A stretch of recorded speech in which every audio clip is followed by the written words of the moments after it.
खौलते हुए पानी में जिस तरह प्रतिबिंब नहीं देखा जा सकता, उसी तरह क्रोध की स्थिति में सच नहीं देखा जा सकता है। किसी ज्ञानी आदमी से जब किसी ने ये सवाल किया कि इंसान से सबसे बड़ी दुश्मनी कौन निभाता है, तो महापुरुष ने जवाब दिया, गुस्सा उसका सबसे बड़ा शत्रु है, जिसे बिना नुकसान के नियंत्रण करना बहुत कठिन होता है। क्रोध वह तेजाब है जो किसी भी चीज पर डाला जाए तो उससे ज्यादा नुकसान उस पात्र को पहुंचा सकता है जिसमें वह रखा है। क्रोध वो हवा है जो बुद्धि का दीप बुझा देती है। क्रोध को पाले रखना गर्म कोयले को किसी और पर फेंकने की नीयत से पकड़े रहने के समान है। इससे आप ही जलते हैं। हर एक मिनट जिसमें आप क्रोधित रहते हैं, आप 60 सेकंड की मन की शांति खोते हैं।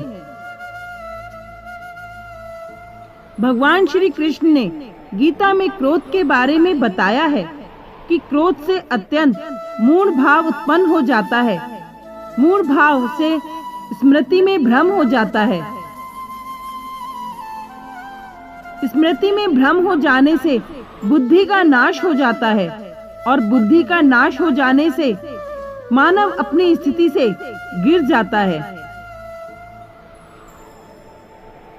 संत कबीर दास जी ने क्रोध के बारे में कहा है कि जहाँ दया वहाँ धर्म है, जहाँ लोभ वहाँ पाप, जहाँ क्रोध वहाँ काल है, जहाँ क्षमा वहाँ आप।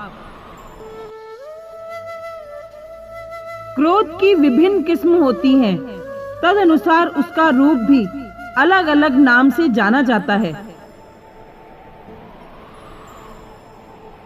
गुस्सा, द्वेष, बदला, आघात, आक्रमण, ईर्ष्या, रौद्र, भयंकर आदि स्वरूप क्रोध परिवार के सदस्य हैं।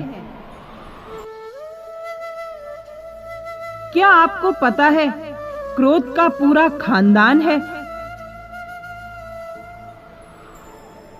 क्रोध की एक लाडली बहन है जिद, क्रोध की पत्नी है हिंसा, क्रोध का बड़ा भाई है अहंकार, क्रोध का बाप जिससे वह डरता है वो है भय। क्रोध की बेटियां हैं निंदा और चुगली, क्रोध का बेटा है बैर, इस खानदान की नकचड़ी बहू है ईर्ष्या, क्रोध की पोती है घृणा। क्रोध की माँ है उपेक्षा और क्रोध का दादा है द्वेष। तो इस खानदान से हमेशा दूर रहें और हमेशा खुश रहें। इस मैसेज को आगे भेजकर सबको इस खानदान के बारे में जानकारी दें। Thank you. यदि ये वीडियो आपको अच्छी लगी तो प्लीज लाइक कीजिए, सब्सक्राइब कीजिए, शेयर कीजिए, कमेंट कीजिए, बेल दबाना मत भूलिएगा।